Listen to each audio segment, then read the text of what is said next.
welcome Hi. to the 5th Anglotopia Podcast. And now we are done talking about our grand adventure. If you'd like to hear all about it, then we recommend going through the old podcasts. They're archived. There will be links in the show notes. And this week, we solicited ideas from our readers to see what they would like us to talk about. And someone asked a great question. They wanted to know if we had any tips for planning your first trip to London, because it can be very overwhelming.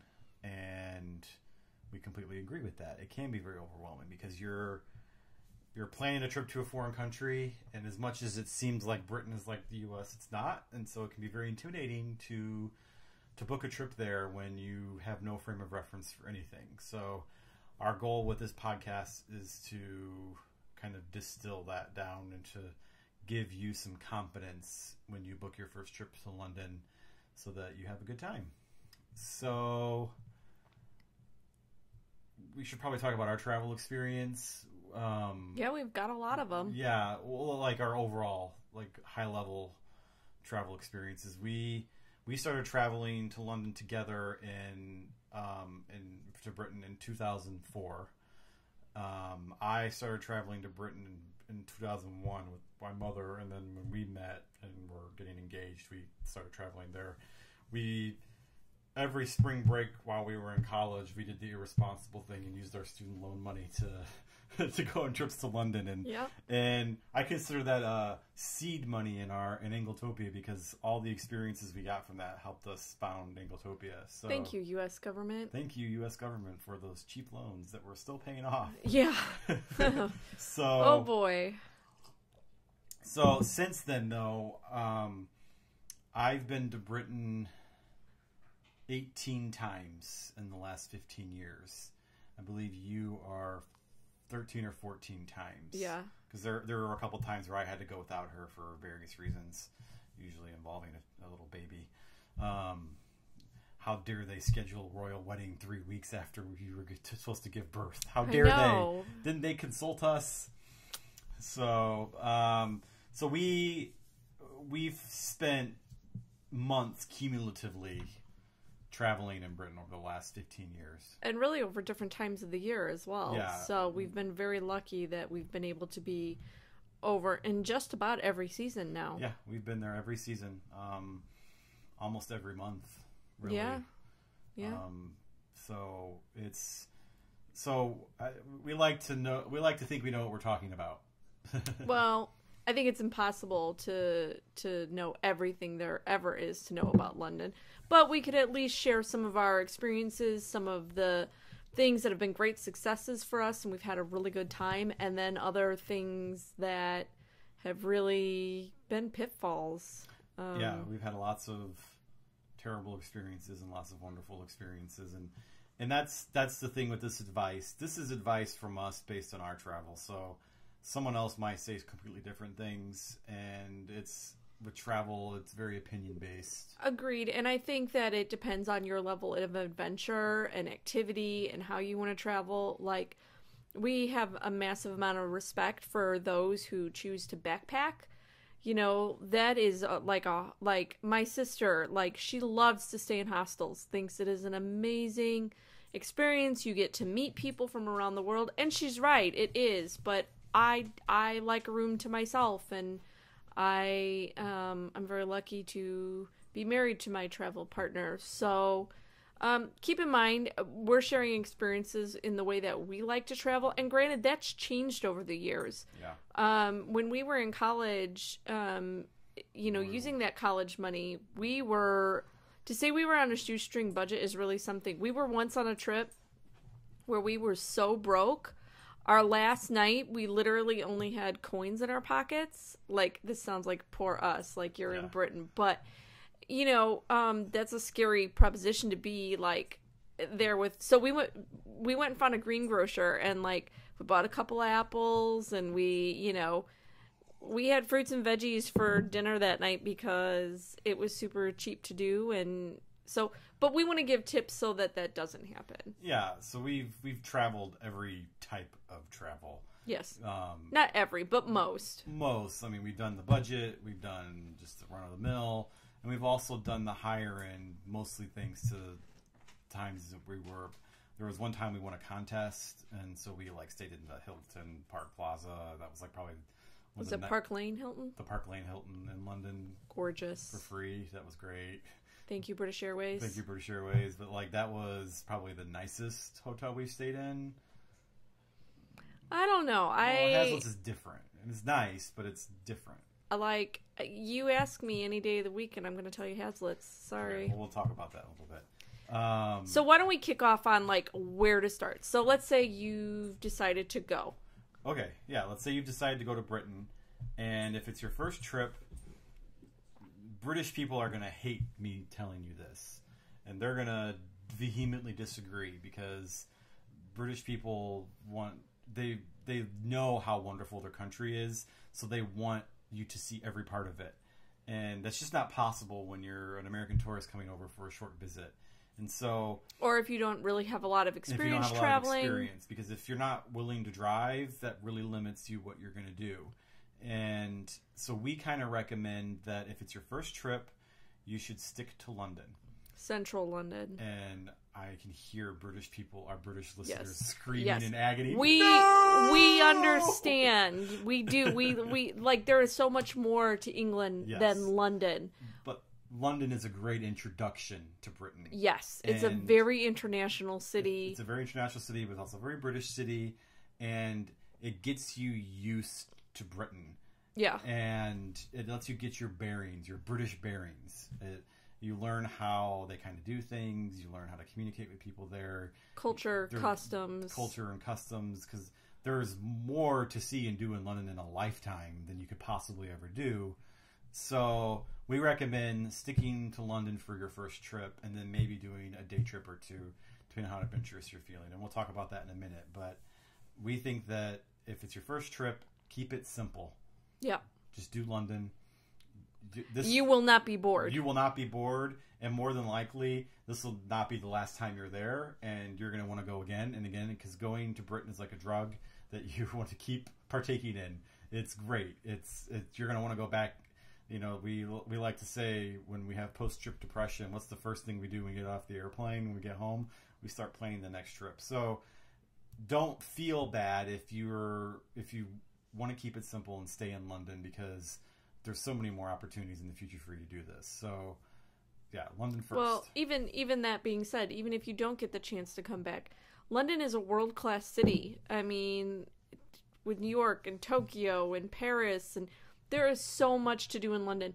We've been more than a dozen times, almost 24 times or more between the two of us, and we still find new things to do all the time in London. I have not done a quarter of my London bucket list. I mean, that just shows how much there's so much I haven't done. And there's stuff that we did 15 years ago that we need to redo. Like, I haven't been to Westminster Abbey in 15 years, and they've got a whole new museum, and I need to go. It's a beautiful place. Yeah, it's a wonderful place. So, like, there will always be something you didn't get a chance to do. So there's a reason to go back. It gives you a reason to go back. So I guess the first thing to talk about is when to go to London, what time of year.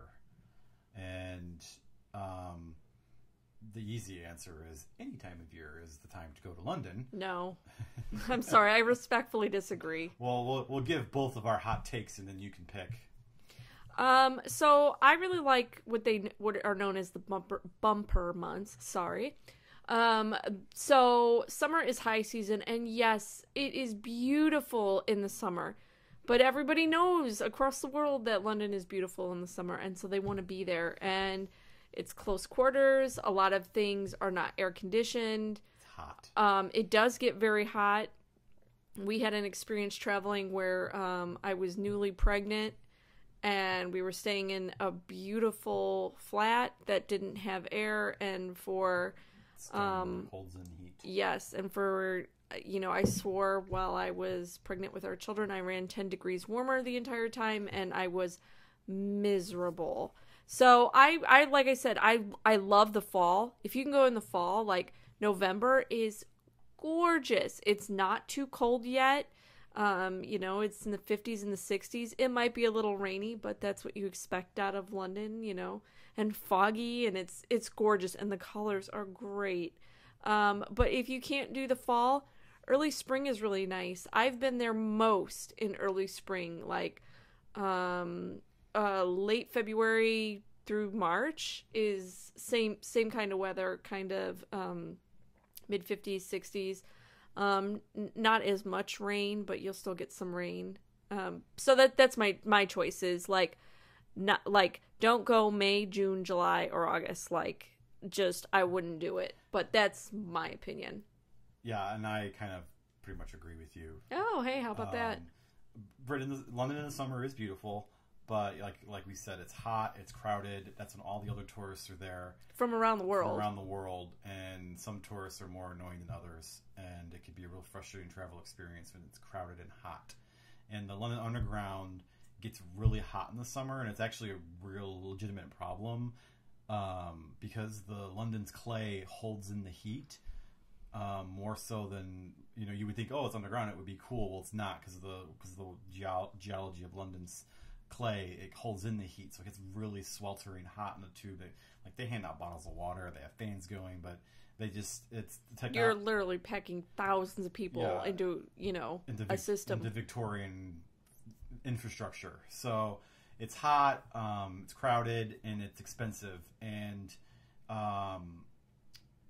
don't get me wrong, we've been in there in the summer, we've had a perfectly good time, but if you want to have the best time, I'd say avoid the summer, unless you're going to do the things that only take place in summer, like Wimbledon and the things in the summer season. And I would say Henley Regatta, stuff like that. Yes, bucket list right there.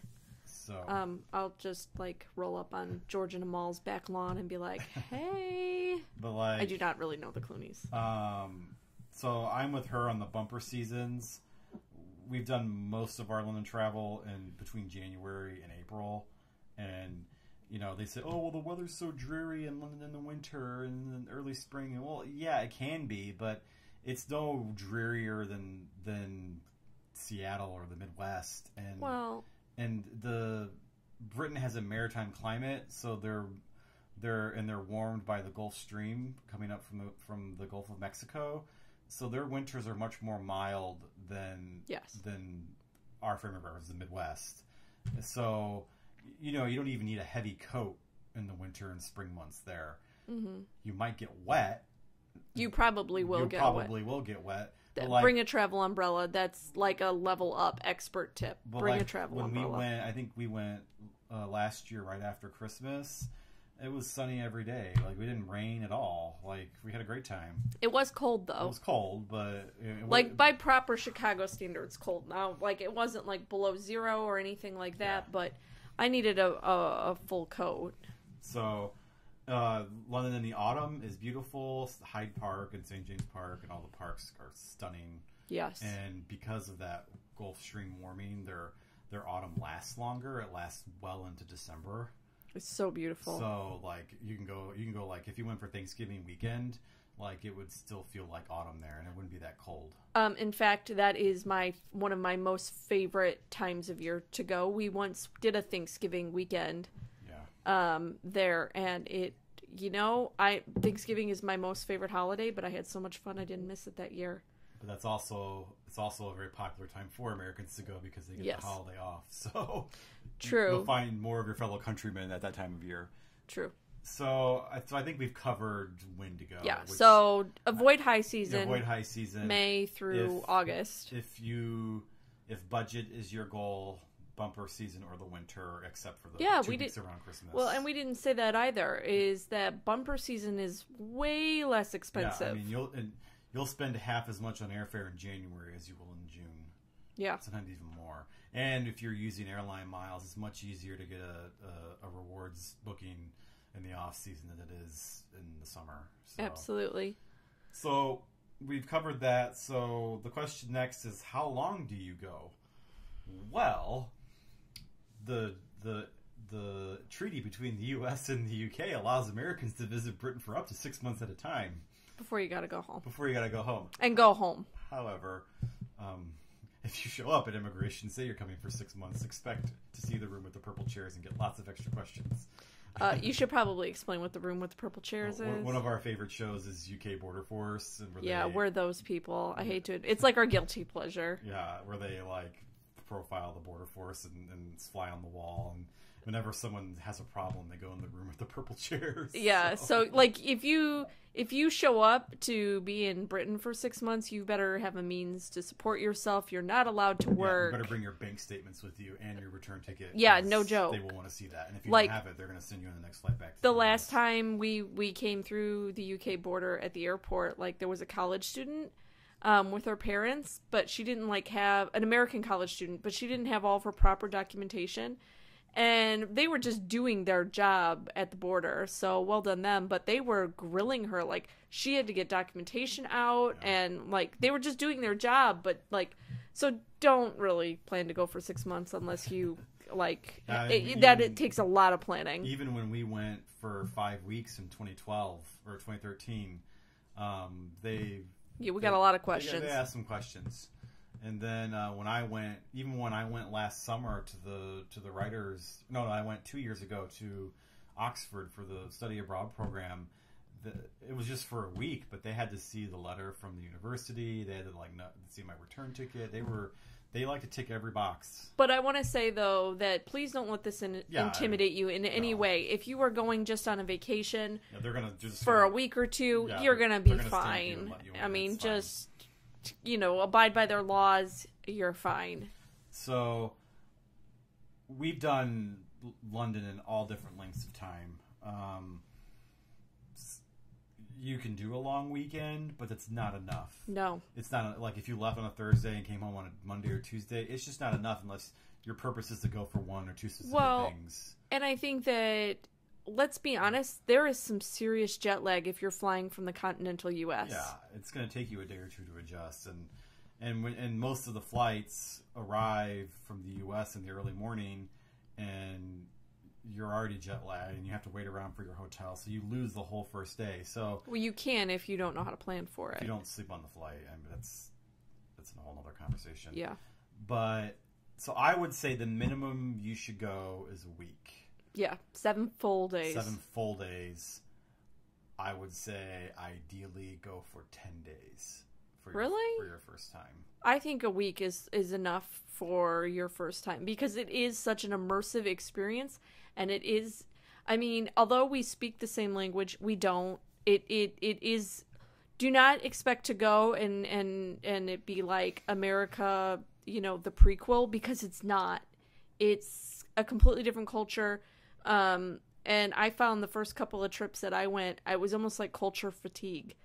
Yeah, I remember you being in tears at the airport, like, I'm just ready to go home. I'm done. I can't. And I love to travel, and now I've kind of learned the ins and outs of British culture, and there are definitely cultural nuances. Well, let's agree to disagree and say 7 to 10 days. 7 to 10 days, I can live with that. 7 days. Because if you go for 10 days, you can do some day trips outside of London by train. You can, but we're looking at somebody's first trip. Okay, so if you go for a week, that gives you plenty of time to adjust to the time difference, and it gives you plenty of time to do things. And because you'll be there during the week, and if you go take our advice and go in the bumper season.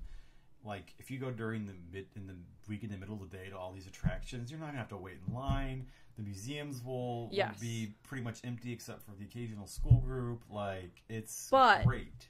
Really important, because even as expert travelers, this caught us off guard just a year ago. Do not go on half term to London. We'll put in the show notes a link to the half term schedule for the next couple of years because it's a public thing. Yeah, half term we should probably explain what that is. Exactly. Half term is the British school year is divided into 3 terms. Semesters. We would call them semesters. Fall, spring, and then the summer. Like, they only have a 6-week summer vacation, whereas here it's like 12. But in the middle of the term, there's in between terms. No. Oh, I'm sorry. Half term. Duh. Yeah. Sorry, it's been a long day. At points in the school year. Yeah. at several points of the school year, the kids will be off of school for a week. It's like nationally or regionally, and well, it's England, Scotland, and Wales will have their own schedules, but and so when that happens, it's why that's a big deal is because in Britain it is illegal to take your kids out of school for anything. You have to have a very serious reason to do it. Like someone had to die, and even then, there have been people who couldn't take their kids out of school for a funeral. Like you get fined, you have to go in front of the judge. Like it's a big deal to take your kids out of school, and there's talk of that being relaxed. But our point is that because of that, that's the only time that families can go places and go on vacation or go have days out is on half term. So what happens is the whole country descends on London with kids. Well, the whole country descends on London, the stately homes, the castles, the amusement parks. That's when Britain goes to play. Yeah, and I think when we went a couple of years ago, we wanted to go to the Natural History Museum because we hadn't been there yet. Oh, we still haven't been there. No, we still haven't been there. See, there's always stuff to do in London. Spoiler, you're worthy of the story. Oh. So we went to go to the Natural History Museum, and the line to get in, because it was half term, was literally around the block and around the building. It's a big building. It's a massive building. And it merged into the line for the Science Museum, a whole different museum. So yeah, I mean, what do you think? There had to been 5,000 people in line. Yeah. I'm not kidding. It doesn't help that museums are free, which is great. Travel tip. Yeah, travel tips. Most of the museums are free, which is great, which is awesome as a tourist because you don't have to pay to get in. But as a consequence, on half term, everybody goes to the free museums. So, moral of the story: check the half term calendar before you book. Yes. So we'll put a link in the show notes to the current half term calendar. So that's an addendum to the when to go section. Don't go during half term. So a week gives you plenty of time to our travel philosophy is we like to inhabit the places we go. We like to get the rhythm of it. We like to buy the newspaper. We like to kind of live like temporary locals. And, find a cafe. And if you only go for a few days, it's just gonna be go to cram everything in. And we prefer a more, what's the word I'm looking for? A more well-rounded travel experience, so that because we've found over the years that the best memories we have are the things we didn't plan for sure, and the things that the surprises along the way. So I mean, it's one thing to tick boxes off your tourism to-do list, but it's be open, be spontaneous. Being there is about more than that for us because we love it there. We want to inhabit there, and we can't live there.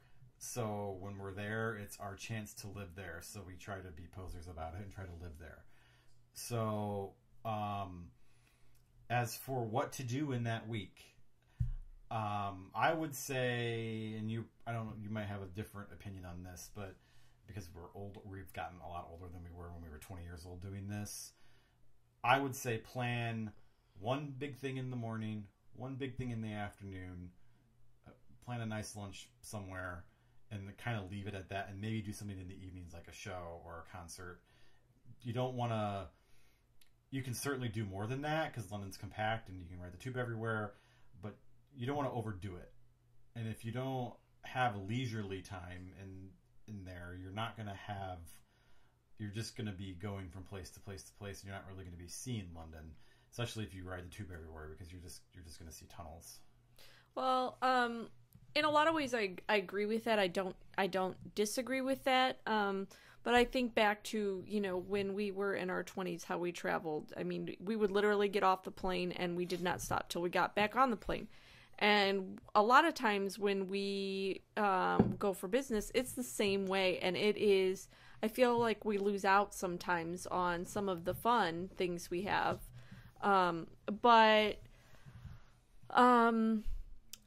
Just don't pack your days in too tight. And leave room for spontaneity. What I would recommend is if you've decide how many days you're going, and then buy yourself a really good map of London or a really good guidebook of London, and choose to do things that are geographically close to each other. So London's very walkable. It is, but it's also a big city. So, maybe you could do like, the museums all near each other, or all near each other. So maybe like 2 museums. Yeah, a good example of that is because London's very spread out. And, yeah, it is. The West End is kind of the center of London, and there's a lot there. But if you want to go to the V&A Museum, that's in South Kensington. Yeah, you don't want to be zigzagging, spend your whole day. That's a long way away. So if you're gonna if you want to do that, plan a whole day in South Kensington and do this. Or like a neighborhood next to South Kensington. Like I said, get a good map and flag the touristy spots that you want to see. Like let's say you wanted to have a South Kensington day. Mm-hmm. Which you could do easily. You could do the V&A, you could do the Natural History Museum, you could do the Science Museum. They're all Harrods. Right next to each other. Harrods is right down the street. Hyde Park is just a few streets away. So the Kensington Palace, obviously, but that's a bit of a walk. So it's all linked to my favorite London map in the show notes. But it's important to have a good London map that has all the things to do on it, because that way you can see where things are. It's one thing to know the tube stop for a place, but with no geographical frame of reference, like, you're not going to know where that is or how to get there. And you don't want to spend, as much as I love the tube, you don't want to spend all day tubing back and forth everywhere. Mm-hmm. So our general stance is we'll tube to a place and then walk to the places we want to go and then tube back or take a taxi. Can I say that's changed, though? Yeah, that's changed as we've, when we were young and poor, we would take. We're still poor. Well, we're still poor, but our level of adventure, our threshold to be kind of packed into a shared space has just there's something for both of us with getting a little older that, like, do not cram me in like a sardine. Like, I can't handle it. So, which is another London tip. Like, try and stay off the tube during rush hour. You will thank you. Londoners will thank you. I have never seen people cram onto before 9 a.m. or between 4 and 6 p.m. Yeah. Just do something else. You don't want to get on there. But I've never seen people cram in. I mean, people literally shove in to get in. So, and they are determined to either get to work or get home. Yeah, so, and for a lot of people doing that, the tube is the last part of their commute. They've been on a train for an hour or two and then have to get on the tube. So the Londoners who are going to work are just not interested in dealing with tourist BS. They're just not. They're trying to get to work and get on with their lives. That's $1 in the Anglotopia swear jar. I didn't swear. I used a euphemism. Yeah, that's still $1. Sorry for those who that might have offended. Okay. Anyway. I'm sorry. This video is going to get demonetized by YouTube now. Oh, don't start. So yeah, you want to get a good map and get your geographical bearings so you can know what's where, because no one is going to help you there. I think that there is a way to approach people. Just be polite. There are people who work in London who are designed to help tourists. Like, if you're scared, ask a policeman. They will gladly help you where you want to go. Taxi drivers are hit or miss. Sometimes they're very friendly and will talk your ear off or give you a dissertation on the history of London. Sometimes they'll drive off before letting you in because they couldn't understand where you asked to go. So, I mean, it's hit or miss. Okay. You just packed a ton there. So let's unpack some of that. Okay. Londoners, for the most part, are friendly as you would find any population in a big city. Okay, we come from Chicago, which is a Midwestern city. It's a very friendly city. Londoners are slightly less friendlier than Chicagoans, maybe. I think it's all about your approach. Just be polite, be patient, be kind, that kind of thing. Now, London taxi drivers, here's the thing. They are amazing, hardworking people. I have never had a London taxi cab driver drive off on me. Ever. I've had it happen twice. Well, I don't even know One time I was in a suit. I don't even know how to respond to that, so it happens. I'm just going to leave that alone. And if you talk to Londoners about cabbies, I mean, if your cabbie's having a bad day, you're going to have a bad ride. But we love taxis. Yeah. And they're great. and that's the primary way we get around London now. Is we take taxis. Yeah. They're expensive, but they're worth every penny. They're worth every penny because we're kind of getting ahead of ourselves. We're getting ahead of ourselves a little bit, but Uber drivers and the ride-sharing drivers, they don't go through nearly as much training as London black taxi drivers do. It takes a London taxi driver 3 years to learn the knowledge, which is what they call, where they have to learn every possible route. I believe it's either 8 miles or 6 miles square radius around Charing Cross Station. I think it's 8. It's amazing. Yeah, they can instantly tell you how to get anywhere in London just by if you give them a location. Well, and if you're a tourist, you can stop by an information desk at any of the sites. They can help you. Yeah. Like, don't be afraid to ask people, and don't be afraid to talk to people. Like, people want you to enjoy London. Yeah. So, so you want to orient yourself. There's a couple great apps that I'll link to, none of which we've done yet, but we'll get there eventually. I know we're kind of out of order here, but since we're talking about ride sharing, do we want to talk about ride sharing? Because I think that's important. Yeah, I mean, our stance on using apps like Uber is not to use them. Granted, we've used them mostly from a research perspective because we've done Lyft as well. No, Lyft isn't in London. Sorry, is it Get that we've done? That's a black taxi app. Oh, okay. Uber's the only one. Oh, okay. I'm sorry. Uber's the only one right now. And then there's mini cabs, and then there's do not take a mini cab. Well, no, that's bad advice. You only take a mini cab if you've pre-booked it. And that's what a lot of the apps do now is they pre-book it. Get a licensed black taxi cab. But I have had some of the scariest moments in all of my travels in an Uber in London. And I'm not knocking Uber, but it is a cheap way to get around. But, like, don't do it. Yeah, I mean, one time we needed to get to Greenwich quickly, or no, to Rotherhithe quickly, and from Soho, which is a long That way. is a massively long ride. And it's going to take 40 minutes. And we're like, we didn't want to take the tube. So we're like, let's just take Uber. So we took Uber. Yeah, because the cab bill was going to be... Yeah, it was going to be like 75 pounds in taxi or something ridiculous. I don't even remember. Yeah, it was outrageous. And so we're like, we've got to Uber it because we've got to do this thing. And we got to get there. And we don't have time to take the tube and the LR. So we Ubered it. Well, we regretted it because then the guy was Iranian and we got a earful on U.S. foreign policy. Which he had a right. Well, no, he doesn't have a right to do it to his passengers. But well, I get that he wanted to speak to us as Americans, and I sympathize with what he had to say, but I think that's not the scariest Uber. I mean, I'm not my government or what my country does. So, like, you know, it's really, don't bring me into it. I'm here to travel. I left America. Leave me alone. Well, we literally were in an Uber once, and I'll make this super short because I know you don't want to talk about Uber, but we were in an Uber once in London, like central London, and we were in the back, and the guy rolled down the window like as somebody, it looked like we were going to get like mugged or carjacked, and like he rolled down the window.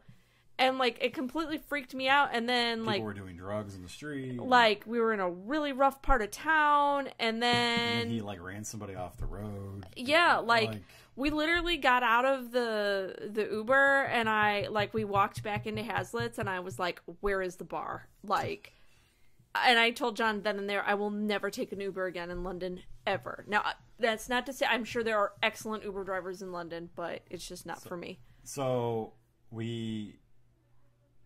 So if you want a taxi, hail one or there's 2 apps you can use. So you don't have to use Uber. One is called Get, G-E-T-T, which we'll link to these in the show notes. Get Taxi was put together by a consortium of taxi drivers. So you can get a black taxi. There's also an app called My Taxi, which does the same thing. And all the drivers will either take one or the other, and you can easily pay for your drive with it. You can book it, they'll show up. Like, it works just like Uber. You're paying for the expertise of the black taxi drivers. So we recommend those. If you need to go a little further afield and you don't want to pay for a black taxi driver, I recommend using the Addison Lee app. That's usually what we use to like book our trip to the airport because it's cheaper than a taxi would be. Mm-hmm. So Addison Lee is it's like a chauffeured car. It's like a chauffeured car. But that sounds very fancy. It sounds fancy, but it's not. And I mean, we've always had a fine experience with Addison Lee. They always turn up on time, but the drivers never talk to you. And I can't figure out if that's by design or if it must be at this point. They just don't want to talk to you. Or they think we're jerks. Yeah. Which I would hope not. We try and be kind passengers. But before you book Addison Lee, always look for a coupon because you can always get a coupon. And you have to link in the show notes where some coupon hunting spots for that would be. Just Google Addison Lee coupon. Okay. So we kind of got off track there, but plane tickets, booking a plane ticket. There are plenty of aggregators that you can search all the airlines and everything. That's good for research. I recommend always booking directly with the airline because that you'll get the lowest airfare then. They say book on a Tuesday or a Wednesday because that's when airfares are refreshed at the airlines.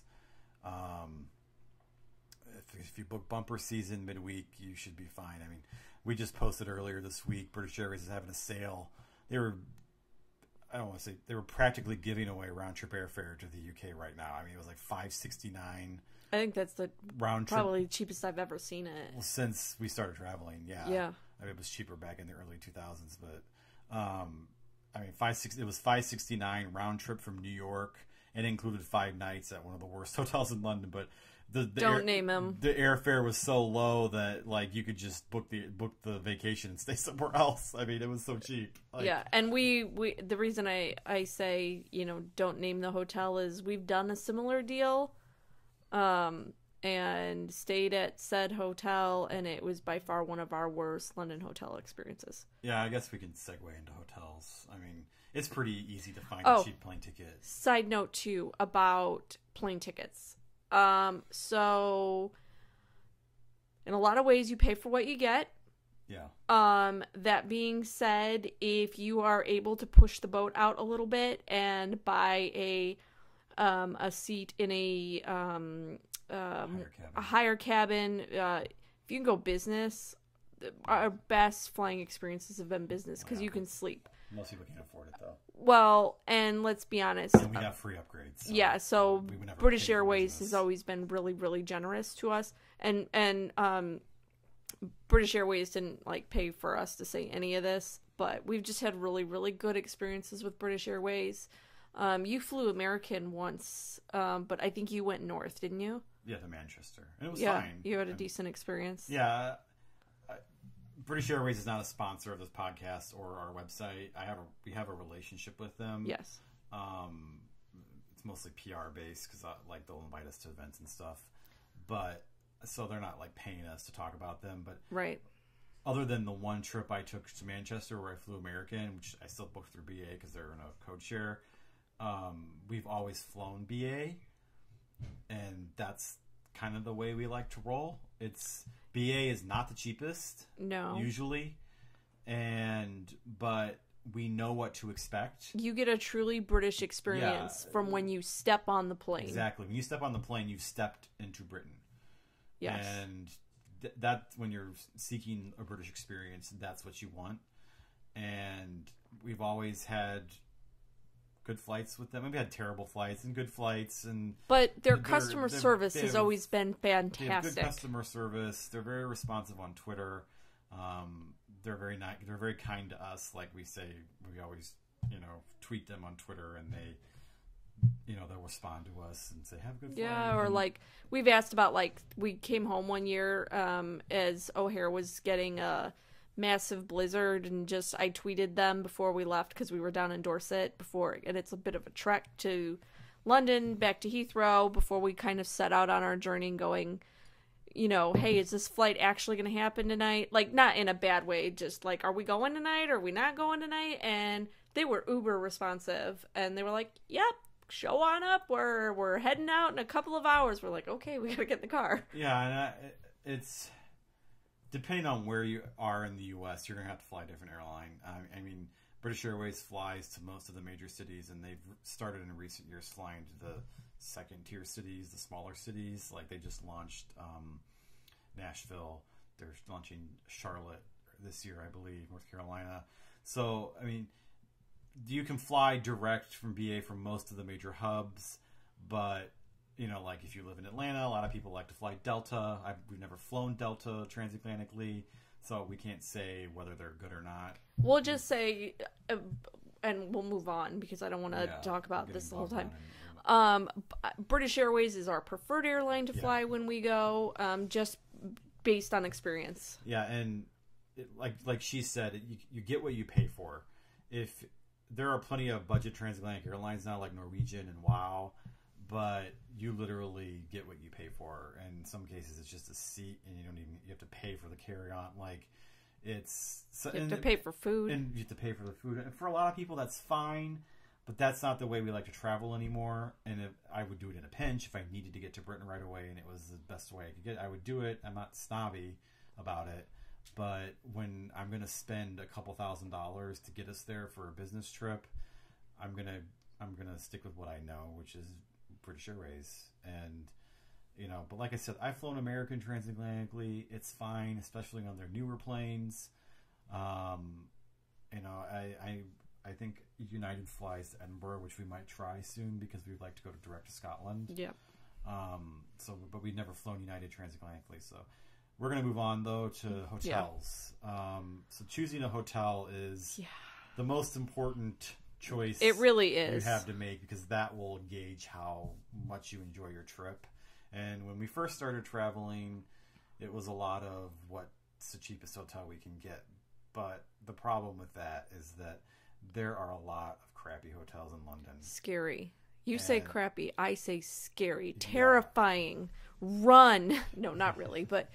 And this is where TripAdvisor is your friend. Yes. And we have a list on our site of recommended hotels, which we'll link to in the show notes.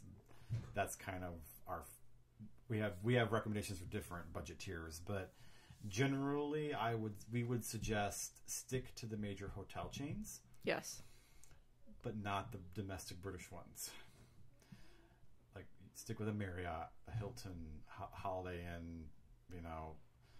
Like, stick to what's familiar hotel-wise. It's really tempting to see a hotel with a real fancy-sounding British name and think, "Oh, that sounds very London-y." Or a Georgian front. It looks gorgeous on the outside. But there's, you know, like, there's a lot of hotels in South Kensington, and South Kensington's beautiful with its Regency and Georgian buildings and long white facades that look beautiful. But what you learn when you book one of those hotels is that when you go past the door, it's awful. It's terrifying. It's terrifying. So it's tempting to find the cheapest hotel you can, but just don't do that. TripAdvisor will be your best TripAdvisor, friend. And sort by ratings and look at the traveler photos, because you know, that's how you stay out of places that have bed bugs. Keeping in mind, too, that, you know, those who have a negative experience always scream the loudest. Yeah. But I still legitimately, bed bugs are like a real thing again, like where they weren't and now they are. I search before I stay anywhere in the world. I'll do a quick search on the hotel and search for bed bugs, because you do not want to bring those home. Well, what's baffling about a lot of these hotels is a lot of these areas where these crappy hotels are really nice areas, and yet they still have really crappy hotels in them. I'm sorry I'm using the word crappy so much, but I am like ringing up the next trip fund right here with the swear jar. It's just you've got to pick a decent hotel, and it's really it will ruin your experience. Will ruin your trip. I mean, my poor mother she stayed in a budget hotel that looked nice and sounded nice on paper, but when she got there, had the worst experience. Beyond, I mean, she was it was so awful for her. I don't think she's been back since. Yeah, she was in tears. I mean, it was really bad. So, like I said, we have a recommended list. I'm not going to go through them all here because we ran out of time. But stick to a major hotel brand. Do your homework. You can't go wrong with a Marriott. I mean, just do your homework. Do a lot of research on your hotel. It's very tempting to the hotels get cheaper the further and further out you get from central London. Yeah. Super important. It's tempting to stay in one of those neighborhoods and just ride the tube in when you want to go places. But we highly recommend you don't do that, because the worst hotels are on the outskirts of London, and there's a lot of really bad neighborhoods in the outskirts of London. Well, so you don't want to be afraid walking back to your hotel at night. But not only that, let's for I think if you approach London like any other major international city, There like are nice London, places and not nice places. exactly, and London is relatively safe. You just have to be aware of your surroundings and that kind of thing. Yeah, but what I wanted to say about booking something a little further out, while you might think that you'll save some money booking a little further out and outside of central London, you are going to spend so much time commuting back and forth that it's really, and it's expensive. You are going to ruin your trip. Yeah, I mean, if you are out in zone 3 or 4, you're going to be paying a lot just on the tube to get in and out. Don't do it. Stay central. The buses are even slower. So stay central. There are plenty of decent hotels centrally located and plenty of neighborhoods to get a London-y feel from. I mean, granted, there are nicer areas of London in the outskirts, like Wimbledon's a wonderful place to stay. Windsor, while it's not in London, is a good place to stay. But again, you'll spend a lot of time on the train getting there. But if you're going to spend your time in central London, would you really recommend staying all the way out in Windsor? No, I only recommend exactly if you're going to do like that part of England and want to pop into London once or twice. Right. So that speaks to my point. If you are there to experience London, stay in London. Stay in central London. Yeah, central London. So again, just do your hotel research. There are plenty of options, but discount anything 3 stars or below on TripAdvisor. Yeah, I agree with this. And even like 4-star hotels, you're gonna find like, really, if this is a 4-star hotel, like, there's the standards are different. And a lot of these hotels are in old buildings. They haven't been renovated in a long time. And because they're chasing the budget market, there's not a lot of money spent on the facilities. Look, if you want to go as cheap as possible, you can do it. But you have to weigh what that experience is going to be. Exactly. I mean, we used to stay in the Easy Hotel. Yeah, when we were in college. The Easy Hotel, it's not really well known here, but the Easy Jet is a budget airline. They also have a place of hotels, and you can book a room for it used to be like £25 a night if you booked far enough in advance, which is insane in central London. It's not far from the Marriott we stayed in South Kensington. Yep. In our stay there was fine, but it's basic. It's like a platform bed, yeah, with a mattress and a blanket and pillows, and then like the bathroom is basically a wet room, so it's functional. And you have to pay for a TV remote. We used to, but like, I just want to throw a quick caveat in here when talking about London hotels and just travel back and forth to London. Choose your luggage wisely. We talked a little bit about this on the podcast. Room sizes in London are different than you will find here in the States. Yeah. Maybe with the exception of New York, but they are tiny. Yeah. So do yourself a favor, and I speak from experience. I cannot tell you how many times I have regretted bringing massive luggage. Bring small luggage. Yeah. Like, be disciplined in your packing. Be focused in your packing. Your luggage is going to have to go somewhere in the room, and usually, depending on your budget, if you're going way down market, like Easy Hotel, there's not a closet. Like, we stayed in an Easy Hotel one year when we were in college, and we literally had nowhere for our suitcases, so we literally just kind of laid them down and had to like walk over them. So like it was like a doorway to the bathroom, and then the bed was like right there, so we literally had to climb over our suitcases. Yeah. The sizes of the rooms are dictated by the age of the buildings, and a lot, like I said, a lot of them haven't been renovated, and they chase the budget market, so the rooms are small. Do your homework. And even in the big, nicer hotels, the rooms are small. Yeah, the Marriott, the rooms are small. Yeah, the rooms that small by American standards. Yeah, I mean, think of your average Holiday Inn room. It's like half that size as the average room in London. And that's a good size room for there. That's a good size room for London. Like Hazlitt's, which is an expensive hotel, and we love it, but their rooms are not that big. It depends on how well they have bigger rooms, but we've only, I disagree. So yeah, we try to travel now with just carry-ons because it's just the easiest way to go about things. So I think we've covered hotels. Yeah. We've done getting around London too. Yeah, there's like day trips outside of London. I really we had a debate. We disagree on this. Yeah, I think if you're going your first time, just stick to London. There's more than enough to do. The museums are free. There's great art. Walk the streets of London. I mean, just get out and experience London. I think that's more than enough. But sometimes there are things people have on their bucket list that they really want to do, and it might be their only chance to go. If you want to go somewhere outside of London, it's easy to do without a rental car because there are trains that go everywhere. If you're a literary nut and you want to go to Oxford, it's an hour by train from Paddington Station. That's an easy journey. That's an easy journey. You hop on the train in Paddington, you're in Oxford in an hour. The Central Oxford is within walking distance of the train station. It's practically a London suburb. It's so close. Mm-hmm. And you can spend a fantastic day in Oxford. Yeah. Again, Oxford's like London, though. It becomes a drug. You want to go back constantly. I agree with you there. So, and, you can get your Tolkien and your Lewis stuff and your Inspector Morse stuff and do a nice walking tour. And it's a nice change of pace from London because Oxford's much more sedate. Yes, I agree with you there as well. It's a company town. It's a university town. So, yeah. Where else am I thinking? Windsor. Windsor is half an hour by train, sometimes even less, to go see Windsor Castle. And Windsor's a nice town. That's an easy thing to do. That's also from Paddington as well. You can also get to Windsor from Waterloo Station. Plenty to see in Windsor.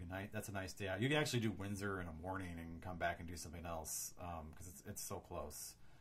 There are lots of beautiful leafy suburbs you can go Yeah. to. I think the benchmark, though, for really a day trip would be like no more than an hour outside of London by train because sometimes there can be rail works and if things, you want to go somewhere where there's regular trains there and back. Oxford, there's a train every 15 minutes, I think. So, I mean, it's like hopping on the tube. But I think it's really important to note that if you are adventurous enough to do a day trip, and you don't have to be a super adventurous person to do them, I'm not saying that, but I'm saying if you are going and you are planning a trip and you're not sure if a day trip outside of London is for you, you will have just as great of an experience spending your time in central London, seeing all that there is to see, and you won't feel like you missed out unless, like John said, there's something on your bucket list where you felt like you really needed to experience it. A big thing for Harry Potter fans would be the studio tour where they filmed the movies. Pinewood. No? It's Leavesden. Oh, sorry. So Pinewood's where they do Star Wars movies and Bond. Oh, okay. Leavesden, like the Harry Potter studio tour is advertised as being in London.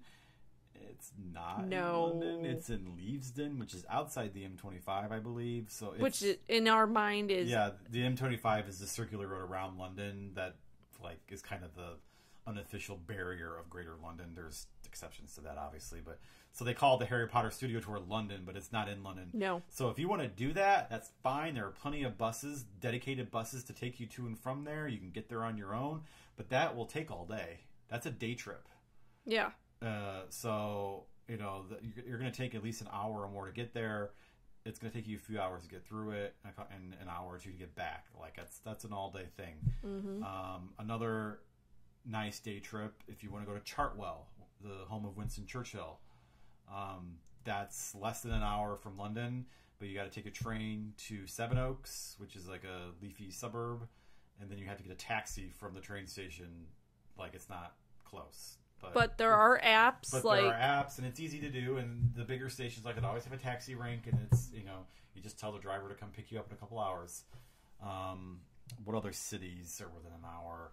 Like, don't go to, like, try to plan to go to York or somewhere farther north, because, like, that's a 2-hour train ride. Like, which it seems like it should be, like, in and out, but no, it's not. It's not. You'll, like, places like York deserve more than a day. So true.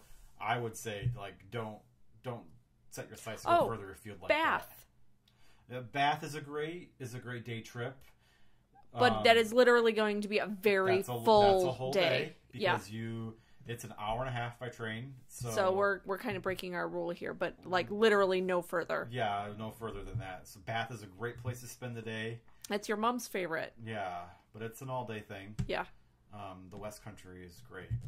Salisbury is within striking distance. Is it? Yeah. Oh. It's about Salisbury. And then gorgeous town.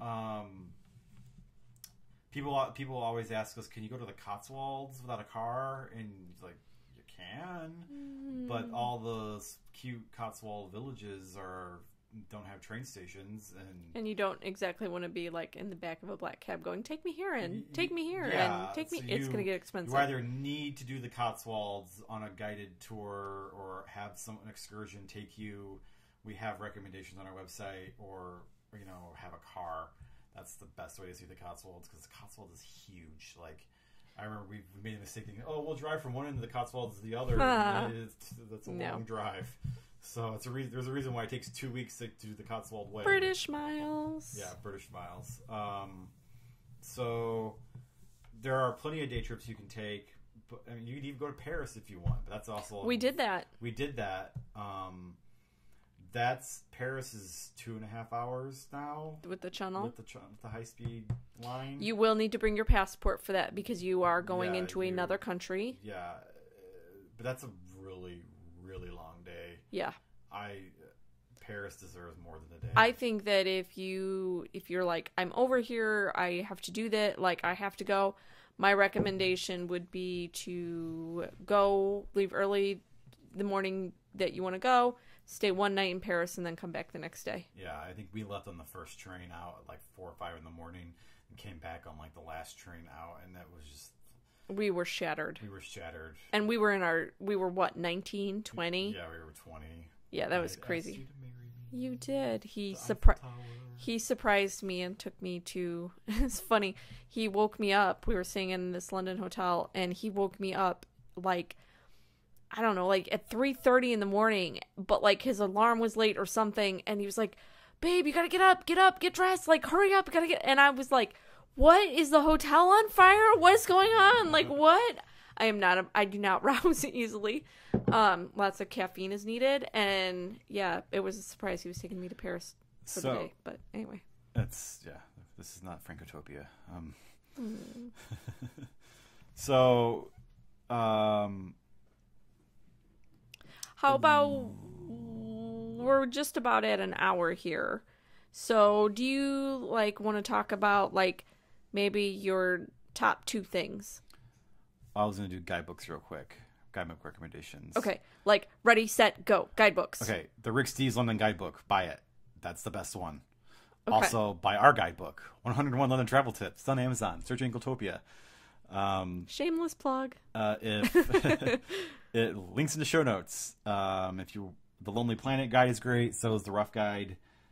But the Rick Steves should be the go-to. Yep. Rick Steves, he doesn't write them all anymore, but his guidebooks are very well researched. He's the boss. And they're very useful. And he's my go-to for travel advice. Also, watch his shows on London. They're very good. Yes. And his shows are available for free on his website and his YouTube channel. So most PBS affiliates will carry it as well. So that okay. So why don't we do top 5 things you would do if you could go to London? 5, like if I got on an airplane right now. So you do 5. Okay. Are we gonna do 5 with like what kind of budget? 5. This is your dream trip. Do 5. Okay, my dream trip. LK Bennett, you've been put on notice. I'm on my way. Get the shoes ready. No. Okay. So I think. All right, I love art. London is the place to see art. Probably National Gallery. Where are all the Turners? The Tate Britain. But the good ones are at the National Gallery. The Tate Britain, by far, I think I think it's kind of my favorite. I know everybody's like, what? Not the National Gallery? Tate Britain. Go, go, go. Go on a Sunday. Go. There's a very fancy restaurant there. And the restaurant has murals all over the wall by a very famous artist. And I'm doing it a disservice because I didn't prep for this. We'll link to the restaurant in the show notes. It's an experience to sit and eat in this restaurant by itself and take in the art. So we've got art. Number three. Go to Selfridges. I know that sounds cliche and like walk around a couple of the big London department stores. I'm not a huge fan of Harrods, but I love Selfridges. Maybe because Harry Selfridge was a Chicago guy and it reminds me of Marshall Fields, but go to Selfridges, go to the basement. They've got really cool little like independent shops in the basement. Go to the basement. Then I would say maybe do Chinatown. Chinatown, like Leicester Square, all of that. Super, super cool. Super cool. And it's really cool at night. It's really safe at night. There are police out. And then my like last thing would probably be St. Paul's. And I feel like now that I'm thinking about this, like there's a million things going, oh, in here, and here, and here. But go to St. Paul's. It is a beautiful place to be. It's a beautiful place to sit and just collect your thoughts. And it's a quiet place in London. If you can take in a mass, no matter your denomination, you're welcome. Just keep in mind that it is a house of worship. So be respectful of that. And if you can go to Evensong or something like that, it is an experience you will cherish. So that's my 5. All right, my 5. Okay, ready, set, go. I'll try and be as fast as her. National Gallery. Hey, that's on both of ours. And Trafalgar Square. Yep. Look at the Turners and the Constables. They're in the same room together. They're my most favorite British paintings. And then I would go to Hatchard's, the oldest bookstore in London. I think it might be the oldest in Britain too. It's the best bookstore. Okay. Lovely bookstore. And then I would say you need to do a show, a theater. Do the theater. Don't do like the rock musicals that are tourist traps. Do like a genuine play that's on where like famous British actors are taking a few months off from TV and movies and doing a play. Like we did Ian McKellen earlier in the year, and I did Roger Allam earlier in the year. Like it's great. Just do a play. Do a special play. It's easy to get tickets. Do a play. So that's 3 things. 2 left. 2 left. Churchill Cabinet War Rooms, because it gives you a great frame of reference about what London went through during the Blitz and World War II. And they also now have a Churchill Museum dedicated completely to Churchill. And it's like, I haven't been to it yet, which is very bad, but it's supposed to be... We'll get there. I've been to the War Rooms. I haven't been since they've had the museum. So definitely do the Cabinet War Rooms. And then I would say pick a tour. Do a tour. Pick one special tour. If you had to pick one tour, I would say do a tour of the Houses of Parliament. You can only do them on certain days when Parliament's not in session, but the Houses of Parliament are stunning architecture. They're beautiful. The tour guides will be very knowledgeable about British politics, and they're used to explaining it to us pesky foreigners. So, like, it's a great way to get an introduction to British politics, and the buildings are just incredible. And a half one that would go with that. No, that would go with that. You cheater! If you're gonna do a tour, oh, cheater! There's another tour that almost nobody really knows about. Well, they will now. It's called the Triforium Tour. Yeah. And it's at St. Paul's Cathedral. You have to book it like in advance, and they only do it like once or twice a month. And it's a tour where they take you up into St. Paul's Cathedral's Triforium, which may sound boring because it's basically the closet of the cathedral. But there's good stuff in those closets. There's good stuff in those closets, and you get views of the cathedral that they call it the BBC view, and like you're allowed to take pictures, but you're not normally allowed to take pictures in St. Paul's Cathedral. This is true. So like, and then you get to see the giant wooden model Christopher Wren made to try and sell the cathedral to the king, and it's amazing, and highly recommend the Triforium Tour. So we both did St. Paul's though, yeah, and we both in the National Gallery. So yeah. Keep in mind too, like I think like for for cheating here. Number 6 for me would be the V&A Museum. It's completely free. The treasures of the whole world can be found within its walls. I know that's kind of a touchy subject. You mean the British Museum, right? Because V&A is more about design. No, it's the V&A. Okay, it doesn't matter. Go to the museums. The V&A is great. They always have amazing exhibitions. Go to the History Museum. Kensington Palace, a little pricey, but if you're really into royal history, super, super nice tours. Yeah, that's a caveat there. If you want to tour Buckingham Palace, that is an example of something you would have to do in a summer month because they only open it for a few weeks in August and September.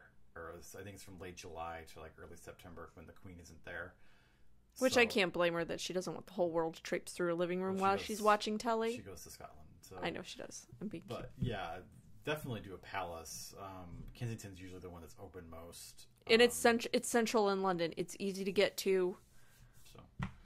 Yeah.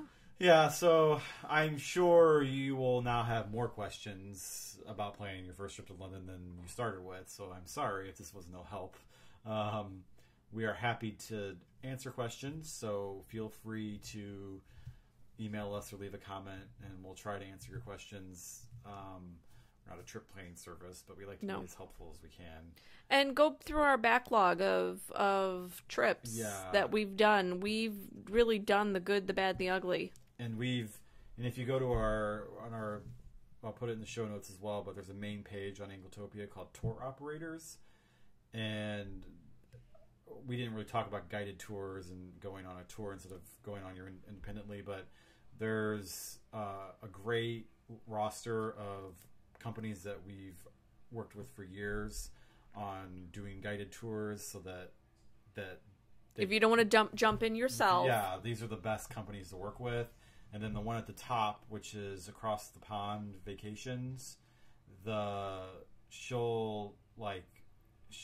don't really do tours per se, but she'll help you plan. She's basically a British travel agent. She'll help you plan your entire trip and help you decide what to do and the best hotels to stay in. And she's an invaluable resource. I highly recommend talking to her if you're really unsure about planning your own trip. She'll help you plan it. I think that's it. All right, then we've done the very best. We'll just leave with what's the one thing you're like, don't do, don't see.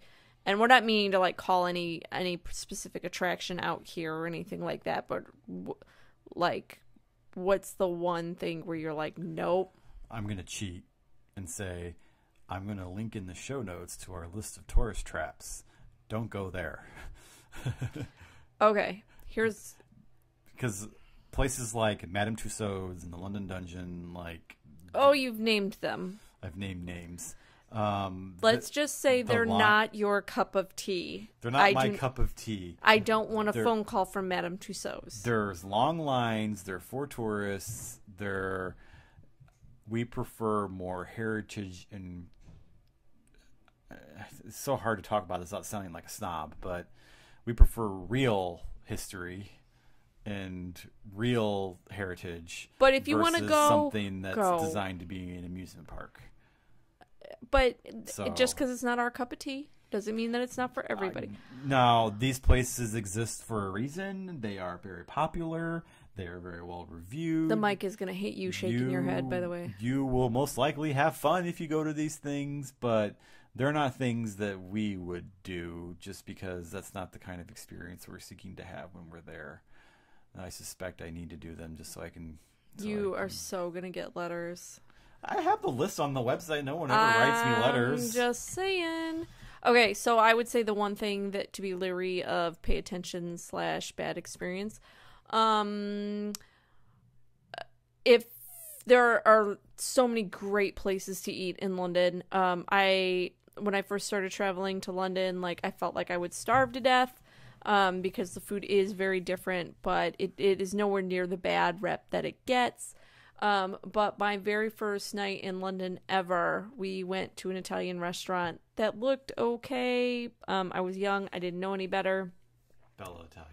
Oh, you you shamed them again. Oh my God, we're gonna have to talk about this. It doesn't help that we've eaten there again since, and also had a terrible experience. So yeah, so maybe you can easily identify all the chain restaurants in London because they're everywhere. Avoid those.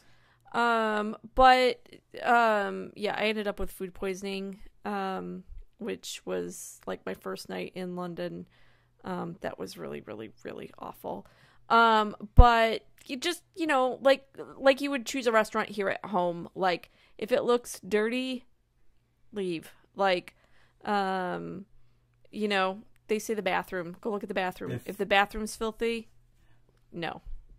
In the show notes, there will be a link to our restaurant recommendations for London, and they're broken down by fancy, by budget, by type, by pub. Like, there's a different type of restaurant for every type of meal you would want to have. Yes. And I don't want to toot our own horn, but this list has been honed from 15 years of travel experience. So we've done the good, bad, and the straight up ugly. So, and there's also a guideline on there, places to avoid. So I would say to consult this list. It would be very helpful for you. Yes. Especially if you're a picky eater like I am. Yes. So I think that's it for this, planning a first trip. I'm not sure what the topic is next week, but we will decide. Well, we've got a backlog, and we've got some really great ideas from users. Yeah, and if there's fans, something you want us to talk about, leave us a comment, email us. We'll add it to the list, and as we go forward, I don't think we're going to have so many shows dedicated to one topic. We like to cover several different things. Yeah. And we also want to leave room to have some guests come on. Yes. But for now, this is it. That's the Anglotopia Podcast. Thanks for listening. Again, if you have any questions, please let us know. Thank you. Bye-bye.